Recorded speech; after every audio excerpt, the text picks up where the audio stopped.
To create a GL English language practice assessment, start by answering two short questions. Your curriculum and year group will automatically be filled in based on your account settings. Next, enter how many questions you'd like your students to answer.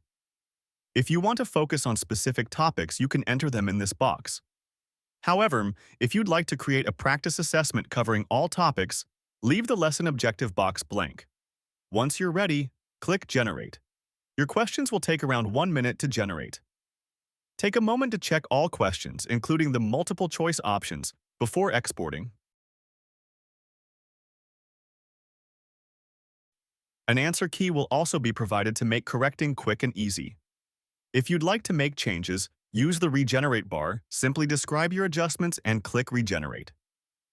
When you're satisfied with your assessment, export it in your preferred document format. And don't forget to explore our other GL assessment tools designed to support your students in achieving the best results possible.